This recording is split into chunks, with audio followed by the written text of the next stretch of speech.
Ma fille de 5 ans s'est figée à l'entrée de notre nouvelle maison. Elle a tiré sur mes vêtements en pleurant, « Je ne veux pas entrer ». Quand j'ai demandé pourquoi, elle a tremblé et dit, « Regarde dans le jardin ». J'ai marché nerveusement vers le jardin. Et ce que j'ai vu m'a glacé le sang. Avant de commencer l'histoire, n'oubliez pas de laisser un like et de vous abonner à la chaîne pour voir plus d'histoires comme celle-ci. Par un paisible après-midi d'automne, Emily Carter se sentait véritablement en paix tandis qu'elle préparait le dîner dans la cuisine de sa nouvelle maison. Bien qu'ils ne soient mariés que depuis 6 mois et qu'ils aient emménagé dans cette maison il y a seulement 3 mois, celle-ci était déjà devenue pour elle le foyer parfait. Cette maison à 2 étages, située dans un quartier calme de l'Ohio, était une demeure américaine typique avec son bardage blanc et son toit bleu, des fleurs colorées plantées dans le jardin de devant, et une grande pelouse qui s'étendait à l'arrière. Elle entendit la porte d'entrée s'ouvrir et le visage d'Emily s'illumina d'un sourire.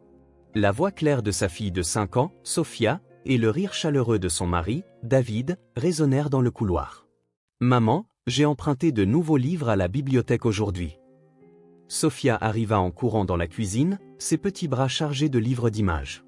Le visage adorable de sa fille, avec ses cheveux blonds coiffés en 2 tresses, était empourpré par l'excitation. « Dis donc, tu en as pris pas mal. » Emily souleva sa fille et l'embrassa sur la joue. « Quel genre de livre as-tu choisi ? » « Un livre de princesse et un livre sur les animaux. » Tandis que Sophia expliquait le contenu de chaque livre un par un, David entra dans la cuisine. Ses gentils yeux bruns regardaient chaleureusement sa femme et sa belle-fille, sa haute silhouette emplissant l'encadrement de la porte. « Sophia a été très sage aujourd'hui, » dit David en posant la main sur l'épaule de sa femme, bibliothécaire.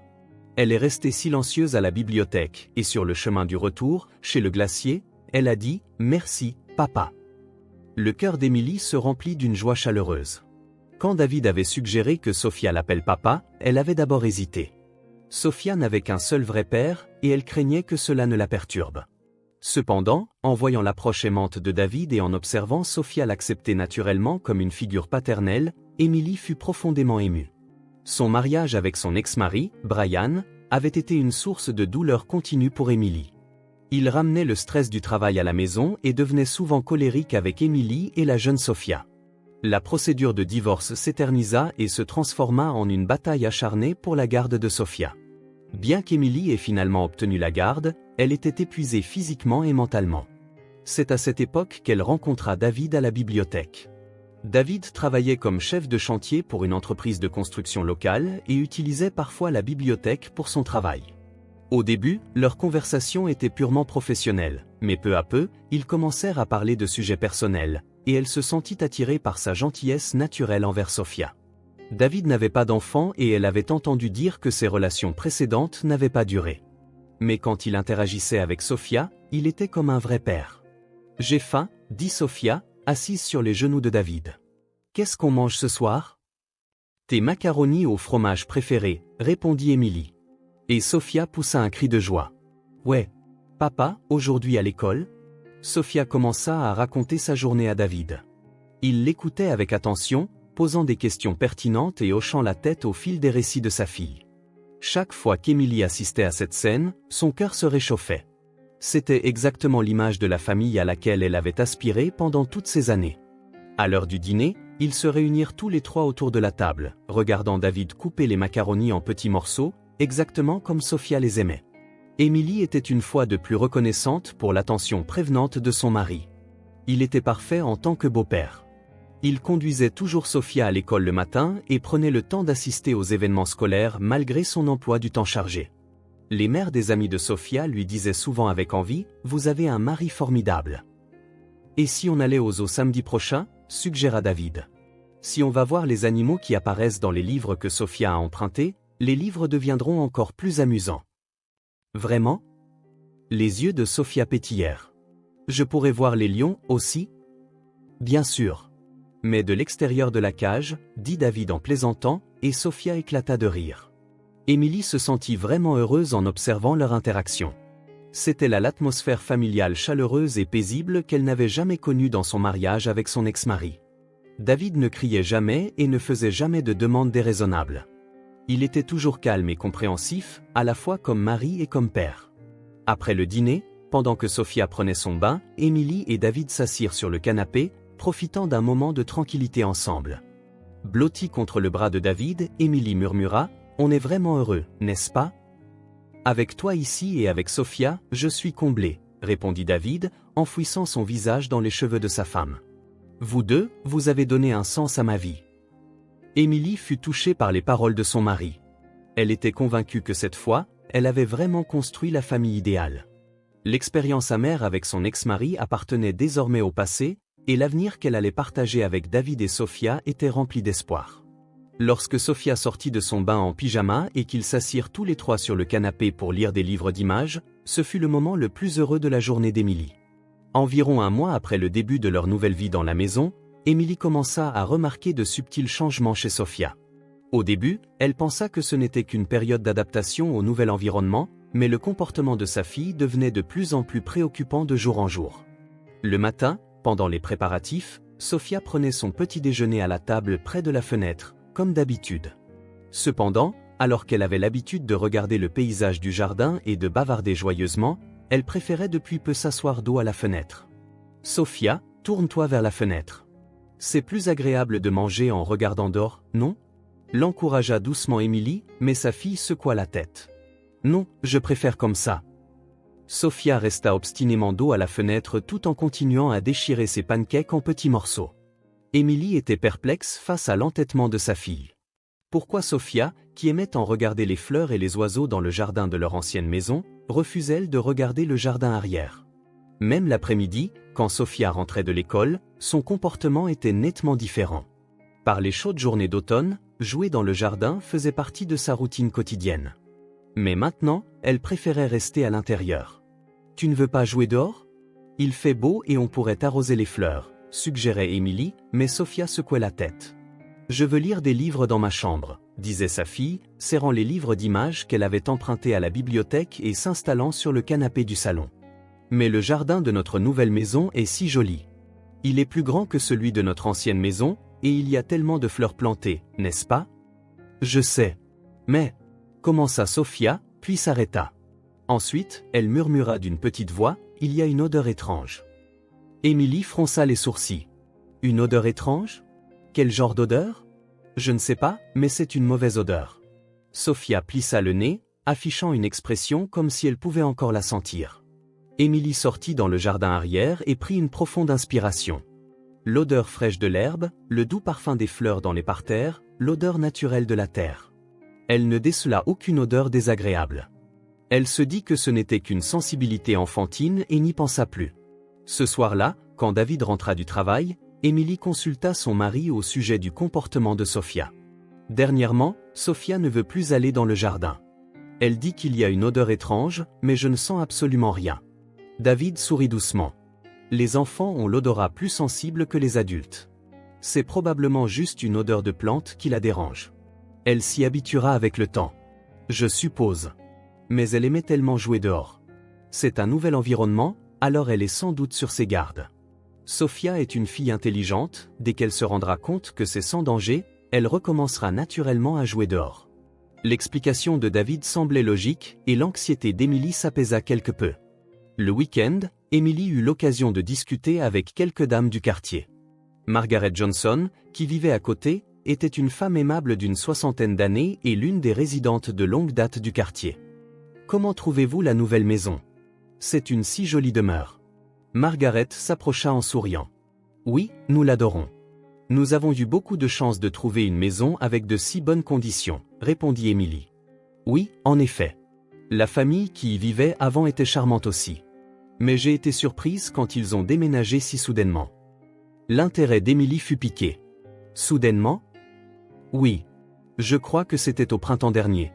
Un jour, tout à coup, des camions de déménagement sont arrivés et ils ont tout emballé en un rien de temps. Ils ont à peine eu le temps de nous dire au revoir correctement. Margaret pencha la tête. Il y avait peut-être une affaire urgente, mais ça semblait un peu anormal. Je vois, répondit vaguement Émilie. Elle ne pensait pas avoir besoin de se préoccuper particulièrement des anciens résidents. Mais grâce à ça, vous êtes venu vivre ici, ce qui est merveilleux.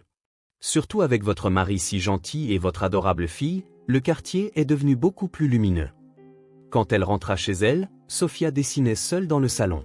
Lorsqu'Émilie s'approcha pour regarder, sa fille dessinait une maison. Cependant, la partie du jardin arrière était entièrement coloriée en noir. C'est un joli dessin, Sophia. Mais pourquoi as-tu colorié le jardin en noir? Sophia fixa son dessin en répondant, parce que cet endroit est effrayant. Effrayant? Pourquoi est-ce effrayant? Je ne sais pas, mais je le sens mal. La voix de Sophia était faible et anxieuse. Émilie serra sa fille dans ses bras. Tout va bien, Sophia. Maman et papa sont là, il n'y a rien à craindre. Cependant, cette nuit-là, dans son lit, Émilie ne pouvait s'empêcher de penser aux paroles de Sophia. Elle avait entendu dire que l'intuition des enfants est parfois plus aiguisée que celle des adultes. Mais dans ce quartier résidentiel paisible, dans cette belle maison pratiquement neuve, que pouvait-il y avoir à craindre? Le lendemain, en rentrant du travail, Émilie s'arrêta à l'agence immobilière. Elle voulait demander à Sarah Thompson, qui les avait aidés à acheter la maison, si elle savait quelque chose sur les anciens résidents. « Madame Carter, ça fait un moment. Comment vous plaisez-vous dans votre nouvelle maison ?» l'accueillit Sarah avec un sourire professionnel et éclatant. « C'est très confortable. Au fait, pourriez-vous me parler un peu des gens qui y vivaient avant? J'ai entendu par une voisine qu'ils avaient déménagé soudainement. » L'expression de Sarah s'assombrit un instant. « Ah, les Harrison. Oui, c'était en effet un déménagement soudain, mais comme cela concerne la vie privée de nos clients, je ne peux pas vous donner beaucoup de détails. Bien sûr, je n'essaie pas d'être indiscrète. C'est juste que ma fille a du mal à s'adapter au nouvel environnement, et je pensais que peut-être les anciens résidents pourraient nous donner des conseils. Je vois. En fait, nous n'avons plus de contact avec les Harrison. Ils ne nous ont pas laissé leur nouvelle adresse. » Sarah afficha une expression troublée. « Mais c'était une famille très gentille. Je suis sûre que votre fille s'adaptera avec le temps. » Émilie la remercia et quitta l'agence immobilière. Mais les réponses vagues de Sarah la laissèrent avec un sentiment de malaise. Pourquoi avait-il déménagé si soudainement sans laisser d'adresse? Et pourquoi une maison en si bon état avait-elle été mise sur le marché en dessous du prix du marché? Quand elle rentra à la maison, David préparait le dîner. Sophia était assise à table en train de faire ses devoirs, mais de nouveau dos à la fenêtre. « Bon retour à la maison, » dit David en embrassant la joue d'Émilie. « Comment s'est passée ta journée? » J'ai interrogé l'agent immobilier sur les anciens résidents, répondit honnêtement Émilie. J'ai entendu par une voisine qu'ils avaient déménagé soudainement. La main de David s'arrêta un instant. Vraiment? Qu'est-ce qu'elle a dit? Elle n'a pas pu me donner beaucoup de détails, mais apparemment, ils ne savent même pas où ils ont déménagé. Je vois. Eh bien, chacun a ses propres raisons. David se reconcentra sur la cuisine. Ça ne nous concerne pas. À ce moment, Sophia se retourna. Maman, où sont partis les gens qui vivaient ici avant? Émilie et David se regardèrent. Pourquoi es-tu curieuse à ce sujet, Sophia? Demanda Émilie. Parce que c'est comme s'ils étaient encore là. Les mots de Sophia firent parcourir un frisson dans le dos d'Émilie. Ne dis pas des choses pareilles, dit David d'un ton un peu sévère. Les anciens occupants ne sont plus là. C'est notre maison maintenant. Sophia retourna silencieusement à ses devoirs, mais Émilie ne pouvait chasser les paroles de sa fille de son esprit. Même en tenant compte de l'imagination débordante des enfants, l'anxiété de Sophia semblait grandir de jour en jour. Depuis qu'elles avaient emménagé dans cette maison, sa fille semblait perdre l'éclat innocent qu'elle avait autrefois. Cette nuit-là, après avoir couché Sophia, Émilie sortit seule dans le jardin. Le jardin était enveloppé de silence sous le clair de lune, et elle ne vit rien d'anormal. Pourtant, elle se sentait mal à l'aise. Peut-être que l'anxiété de Sophia était contagieuse pour elle en tant que mère. Cependant, venant à peine de trouver le bonheur dans le mariage, elle se dit qu'elle ne devait pas s'angoisser pour des broutilles. David était un mari et un père parfait. Le temps résoudrait sûrement tout. Croyant cela, Émilie retourna à la maison. Un samedi après-midi, alors que David était au travail, quelque chose se produisit. Émilie organisait des livres empruntés à la bibliothèque, et Sophia devait rentrer de la fête d'anniversaire d'une amie. Vers 15 heures, plus tôt que l'heure de retour convenue, une voiture avec Sophia à l'intérieur s'arrêta devant la maison. Carole, la mère de Jennifer qui organisait la fête, sortit du siège conducteur. « Émilie, je suis désolée. Sophia ne semblait pas bien, alors je l'ai ramenée plus tôt. » Carole avait l'air inquiète. Elle est devenue apathique au milieu de la fête et a dit qu'elle voulait rentrer. Paniquée, Émilie se précipita vers la voiture. Sophia était assise sur la banquette arrière, le visage pâle, recroquevillée sur elle-même, les genoux serrés contre sa poitrine. « Sophia, qu'est-ce qui ne va pas? Tu as mal au ventre ?» Sa fille secoua la tête mais ne répondit pas. Émilie sortit Sophia de la voiture, remercia Carole et la regarda partir. « Tout va bien, Sophia. Maman est là. » Émilie serra sa fille contre elle en se dirigeant vers la porte d'entrée. Cependant, lorsqu'elles atteignirent la porte, le corps de Sophia se raidit soudainement. « Non, » murmura Sophia d'une voix tremblante. « Je ne veux pas entrer. »« Pourquoi ? Si tu ne te sens pas bien, tu dois te reposer à la maison. » Émilie était confuse. Sophia s'agrippa fermement aux vêtements d'Émilie et se mit à pleurer. « Je ne veux pas entrer. Je ne veux pas entrer dans la maison. »« Sophia, qu'est-ce que tu racontes ? C'est ta maison. »« Non. » La voix de Sophia tremblait de peur. « Ce n'est pas notre maison. C'est la maison de quelqu'un d'autre. » Émilie fut secouée par le comportement anormal de sa fille. Elle toucha le front de Sophia pour vérifier si elle avait de la fièvre, mais il n'y en avait pas. « Sophia, calme-toi. De quoi as-tu peur ? Dis-le à maman. » Sophia pleurait à grosses larmes en pointant un doigt tremblant vers le jardin arrière. « Regarde le jardin. Regarde cet endroit avec l'odeur étrange. » Émilie était confuse. « L'odeur ? Mais maman ne sent rien. S'il te plaît, va voir. » Sophia s'agrippa désespérément au bras d'Émilie. « Il y a quelque chose d'enterré là. Quelque chose de mal est enterré là. » L'expression sérieuse de sa fille et sa voix remplie de peur firent battre le cœur d'Émilie d'inquiétude. Peut-être qu'il y avait vraiment quelque chose. Peut-être que l'intuition des enfants ne devait pas être ignorée.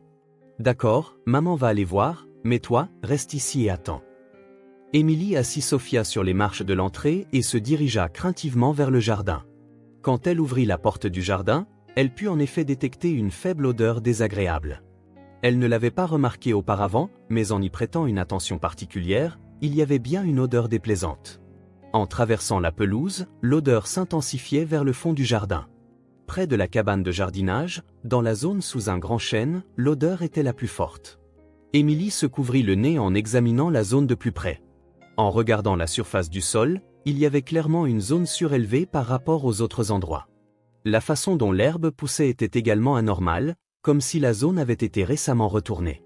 Et de cet endroit, l'odeur fétide émanait le plus fortement. Le cœur d'Émilie commença à battre violemment. Ce n'était pas normal. Quelque chose était définitivement enterré ici. Mais elle avait peur de penser à ce que cela pouvait être. Elle ramassa une petite pelle de jardin qui se trouvait à proximité et commença craintivement à creuser la terre.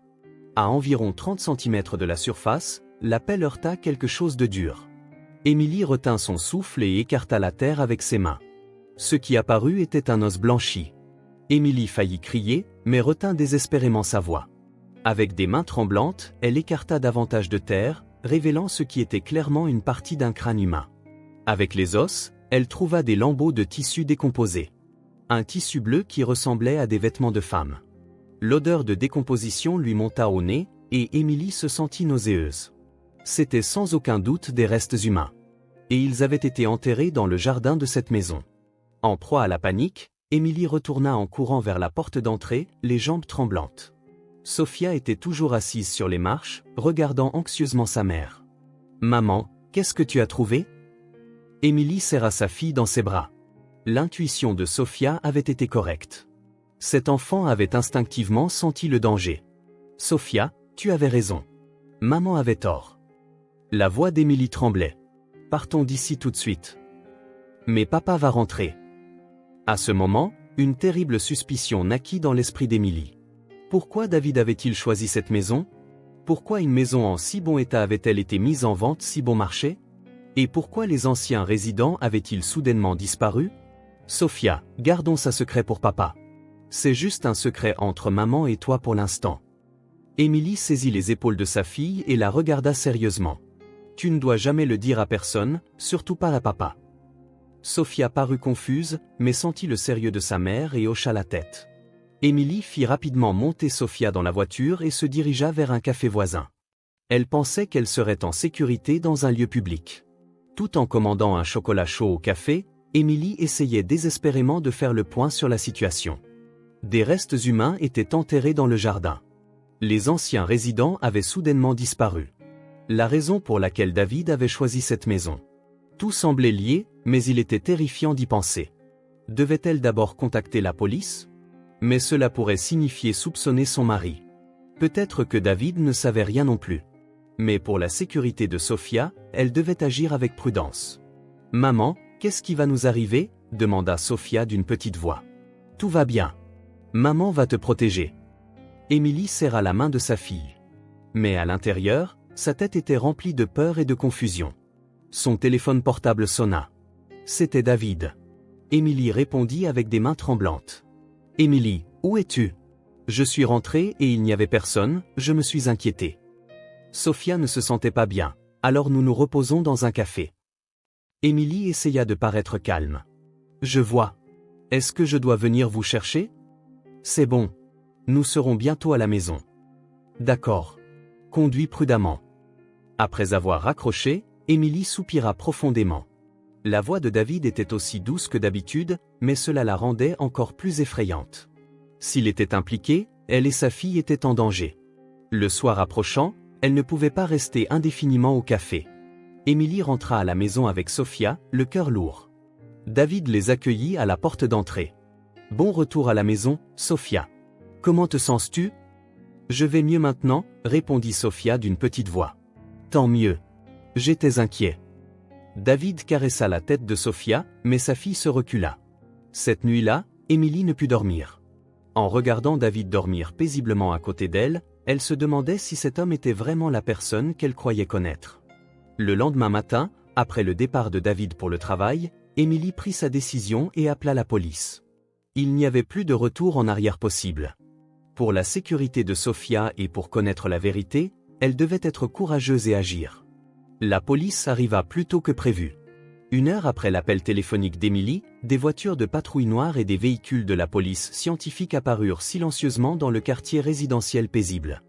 Elle pouvait voir les voisins regarder par leurs fenêtres, mais Émilie n'avait pas le luxe de s'en préoccuper. « Madame Carter, je présume. Nous sommes ici suite à votre appel, » dit un officier d'âge mûr en uniforme, le sergent-détective Johnson, en se présentant à la porte d'entrée. « Pourriez-vous nous montrer l'endroit où vous avez fait la découverte ?»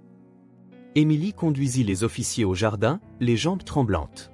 Sophia était chez Margaret, la voisine. Après avoir réfléchi toute la nuit, elle avait décidé qu'elle ne pouvait plus mettre sa fille en danger. Lorsque l'équipe de la police scientifique commença à examiner la scène, il devint clair que la découverte d'Émilie n'était que la pointe de l'iceberg. En excavant soigneusement autour du crâne qu'elle avait trouvé, ils découvrirent un squelette humain complet et des effets personnels qui pourraient aider à identifier la victime.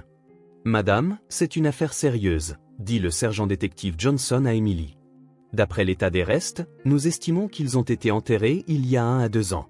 Il faudra un certain temps pour confirmer l'identité. » « J'ai entendu dire que les anciens résidents avaient déménagé au printemps dernier, » répondit Émilie d'une voix tremblante. « Pourrait-il y avoir un lien ? Nous allons enquêter là-dessus également. Au fait, où est votre mari ? » Le cœur d'Émilie battait la chamade. « Il est au travail. Il devrait rentrer le soir. Nous devrons lui parler à ce moment-là. » Vers 17 h, David rentra du travail. En voyant la voiture de patrouille garée devant la maison, son visage montra une confusion momentanée, mais il retrouva rapidement son expression calme habituelle. « Émilie, que s'est-il passé ? Il est arrivé quelque chose ?» David se précipita dans la maison. Des ossements humains ont été trouvés dans le jardin. Émilie observa attentivement la réaction de son mari. La police enquête. Le visage de David devint blême. « Des ossements humains ? C'est ridicule. Ce doivent être des os d'animaux. »« Non, ils sont clairement humains, » intervint le sergent-détective Johnson. « Vous devez être Monsieur Carter. Nous avons quelques questions à vous poser. » Les questions des détectives étaient polies mais précises. Les circonstances de l'achat de la maison par David, sa relation avec les anciens résidents, si des travaux de rénovation avaient été effectués sur la maison. David répondit calmement, mais Émilie sentait que sa voix tremblait légèrement. Le lendemain, la police appela avec une nouvelle choquante. L'identité de la victime avait été déterminée. La victime est Lisa Harrison, une femme de 32 ans, annonça le sergent-détective Johnson à Émilie au téléphone. Elle faisait l'objet d'une enquête pour disparition. En fait, elle était l'ancienne résidente de cette maison. Émilie eut le souffle coupé. Vous voulez dire que la femme de l'ancien résident a été assassinée et enterrée? C'est bien ça. Et il y a autre chose que je dois vous dire. Après vérification des registres, nous avons découvert que votre mari, David Carter, n'existe pas. Le monde d'Emily s'effondra. Qu'est-ce que vous voulez dire? Son vrai nom est Mark Harrison. Il était le mari de Lisa Harrison. Après avoir raccroché, Emily ne pouvait s'arrêter de trembler. L'homme qu'elle avait épousé était un meurtrier qui avait tué sa femme précédente et l'avait enterrée dans le jardin. Et il l'avait épousée sous une fausse identité. Ce soir-là, quand David, Mark, rentra du travail, Emily s'efforça désespérément de paraître calme. Sophia était chez une amie par précaution. « Je suis fatiguée aujourd'hui. » Mark tenta d'embrasser Emily comme d'habitude, mais Emily se recula. « Qu'est-ce qui ne va pas? Quel est ton vrai nom ?» Emily rassembla son courage pour demander. L'expression de Mark se figea un instant. « De quoi parles-tu? Je suis David Carter. » Menteur, dit Emily d'une voix tremblante. La police m'a tout dit. Tu es Mark Harrison. Le mari de Lisa Harrison. Mark resta silencieux un long moment, puis poussa un profond soupir. Quand il se retourna, son expression était plus froide qu'Emily ne l'avait jamais vue. Depuis quand sais-tu? Depuis aujourd'hui. Mais Sophia le savait depuis longtemps. Elle savait que cette maison n'était pas sûre. Mark sourit amèrement. Cet enfant est intelligent. L'intuition des enfants ne peut être sous-estimée. Pourquoi as-tu tué Lisa? Pourquoi nous as-tu épousés? Demanda Emily à travers ses larmes. Lisa a essayé de me quitter. Elle a dit qu'elle voulait divorcer. La voix de Mark était dénuée d'émotion. Mais je l'aimais. Je ne pouvais pas la laisser seule. Alors, tu l'as tuée. C'était un accident. Nous nous sommes disputés. Elle est tombée et s'est cognée la tête. Mais personne ne m'aurait cru, alors je l'ai enterrée dans le jardin. Mark s'appuya contre le bureau. Ensuite, j'ai obtenu une nouvelle identité et j'ai pensé commencer une nouvelle vie. Pourquoi m'as-tu choisi? Les yeux de Mark s'adoucirent. Tu étais parfaite. Belle, gentille, avec une fille adorable. Tu étais exactement la famille que je voulais. Emily tremblait de peur. Sophia et moi ne sommes pas tes jouets. Je sais, mais je vous aime toutes les deux. Je vous aime vraiment. Mark fit un pas en avant. Fuyons ensemble. Allons quelque part loin et commençons une nouvelle vie. Je ne peux pas. Tu es un meurtrier. L'expression de Mark devint soudain menaçante. Tu es tout pour moi. Si tu disparais, je n'aurai plus rien. À ce moment, la sonnette de la porte d'entrée retentit. Mark et Emily se figèrent. La sonnette retentit de nouveau, suivie d'une voix forte. Police. Mark Harrison. Nous avons un mandat d'arrêt contre vous. Mark regarda précipitamment par la fenêtre. Plusieurs officiers encerclaient la maison. Tu les as appelés? Mark se tourna vers Emily. Pour protéger Sophia, répondit Emily avec détermination. Mark afficha un air de désespoir, puis sortit soudain un couteau du tiroir de la cuisine. Viens avec moi. Si tu disparais, je ne peux pas vivre. Arrête, Mark. C'est fini. Appelle-moi David. Jusqu'à la fin. Des larmes apparurent dans ses yeux. Je voulais juste être une famille heureuse avec vous. Le bruit de la porte d'entrée forcée résonna dans la maison. Des officiers lourdement armés firent irruption. Lâchez votre arme et levez les mains. Mark serra le couteau un instant, mais le laissa finalement tomber faiblement sur le sol. Passe le bonjour à Sophia, murmura-t-il à Emily. Je l'aimais vraiment. L'officier maîtrisa Mark et lui passa les menottes. Alors qu'on l'emmenait, son regard croisa celui d'Emily. À cet instant, ses yeux semblaient encore contenir de l'affection. Mais c'était un amour tordu et dangereux. Emily s'effondra sur le sol. La vie conjugale heureuse en laquelle elle avait cru pendant 6 mois n'avait été qu'un mensonge.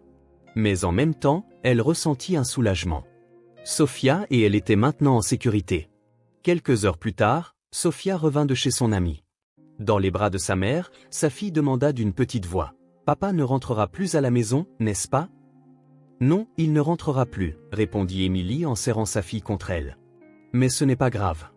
Nous allons bien. » Sophia resta silencieuse un moment, puis leva les yeux vers sa mère et dit « Maman, on est toujours une famille, juste nous deux, n'est-ce pas ?» Emily embrassa sa fille à travers ses larmes. « Oui, nous sommes une famille parfaite. » 3 mois passèrent. Le procès se déroula rapidement, et il fut condamné à la prison à vie pour meurtre au premier degré. La dernière image qu'Émilie eut de Marc dans la salle d'audience resta gravée dans sa mémoire. Il n'essaya pas de justifier ses actes jusqu'à la fin, mais accepta tranquillement le verdict. Émilie et Sophia avaient déménagé dans un nouvel appartement. Elles vendirent la maison où l'incident s'était produit et ne remettraient plus jamais les pieds sur ce terrain. La nouvelle résidence était un petit appartement d'une chambre, mais il était plus que confortable pour elles deux. Plus important encore, il n'y avait ici ni mensonge ni fausseté. Maman, aujourd'hui à l'école, appela Sophia tout en faisant ses devoirs à la table de la salle à manger. En entendant la voix de sa fille, qui avait retrouvé son éclat d'antan, Émilie ressentit un véritable soulagement. La maîtresse nous a demandé de dessiner notre famille. Quel genre de dessin as-tu fait ? Demanda Émilie en se tournant depuis la cuisine. Un dessin de maman et moi. Juste nous deux. Sophia brandit fièrement sa feuille de dessin. Quand la maîtresse a demandé « Où est ton père ?» j'ai dit « On n'en a pas besoin ». Émilie s'assit à côté de sa fille et contempla le dessin. Les deux personnages dessinés au crayon de cire se tenaient la main et souriaient avec un arc-en-ciel en arrière-plan. Émilie fut profondément émue par ce simple dessin. Après l'incident, elles avaient toutes les deux suivi une thérapie. Le docteur Lee, le conseiller de Sophia, était étonné de la résilience de sa fille. « Les enfants sont plus forts qu'on ne le pense », expliqua le docteur Lee à Émilie. Sophia avait une méfiance instinctive envers Marc dès le début. Cela l'a protégée. Et surtout, le fait que vous, en tant que mère, ayez finalement cru en votre fille et agi à minimiser les dommages psychologiques pour elle. Dans la propre thérapie d'Émilie, faire face au sentiment de culpabilité fut le plus difficile. La question « Pourquoi n'ai-je rien remarqué ?» ne la quittait pas. Cependant, sa conseillère, Madame Thompson, la rassura doucement. « Vous êtes une victime. Marc était un manipulateur habile. Il a exploité votre gentillesse et votre amour pour votre fille. Vous n'êtes pas en faute. » Au retour du printemps, Émilie avait repris son travail à la bibliothèque. Ses collègues l'accueillirent chaleureusement, et parmi les usagers, certains lui dirent « Vous avez traversé tant d'épreuves. » L'attention des médias s'estompa après les premières semaines et leur vie quotidienne retrouva progressivement sa tranquillité. Un samedi après-midi, elle pique-niquait dans un parc voisin. Sophia jouait énergiquement dehors pour la première fois depuis longtemps et interagissait naturellement avec les autres enfants. « Maman, regarde !» Sophia accourut avec un trèfle à 4 feuilles. « C'est un porte-bonheur. » Émilie prit le trèfle et serra sa fille dans ses bras. « Nous sommes déjà assez heureuses comme ça. » « Oui, je suis heureuse parce que je suis avec maman. » Sophia sourit innocemment. Cette nuit-là, après avoir couché Sophia, Émilie sortit seule sur le balcon de l'appartement. En regardant les lumières de la ville, elle réfléchit aux événements de l'année écoulée. Quand elle s'était mariée, elle pensait avoir trouvé la famille parfaite. Elle croyait pouvoir donner à Sophia, qui n'avait pas de père, un nouveau père, et qu'elle-même pourrait devenir une épouse aimée. Mais c'était une illusion. Une vraie famille ne se crée pas par les liens du sang ou les certificats de mariage, mais se construit sur un amour et une confiance sincères. Émilie sortit son téléphone portable et composa un certain numéro. C'était son ex-mari, Brian. Depuis leur divorce, les visites avec Sophia n'avaient eu lieu qu'une fois par mois, mais récemment, il avait commencé à changer lui aussi. « Émilie, qu'est-ce qui ne va pas ?» La voix de Brian était plus calme qu'auparavant. « Je veux parler de Sophia. Pourrais-tu passer un peu plus de temps avec elle lors de ta prochaine visite ? Elle semble vouloir passer plus de temps avec son vrai père. » Brian parut surpris. « Vraiment ? C'est merveilleux. Bien sûr, je serai ravi. » Après avoir raccroché, Émilie sourit. Il n'existe pas de modèle de famille parfaite. Ce qui compte, c'est de s'aimer et de se soutenir véritablement. 1 an plus tard, Émilie et Sophia avaient déménagé dans une petite maison avec un jardin. Sophia aimait cultiver des fleurs dans le nouveau jardin, et ses peurs d'antan avaient été complètement surmontées. « Maman, pour la fête des cerisiers en fleurs, papa vient avec nous aussi, n'est-ce pas ?» demanda Sophia en s'occupant du parterre de fleurs.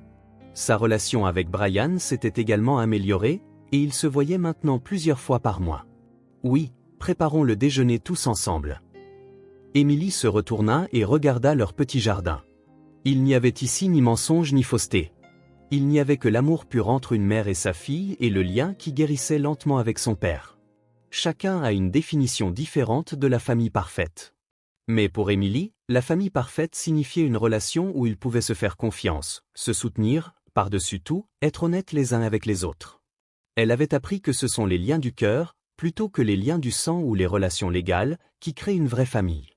Le soleil couchant illuminait les fenêtres de l'appartement, jetant une lueur d'espoir sur la nouvelle vie de la mère et de la fille.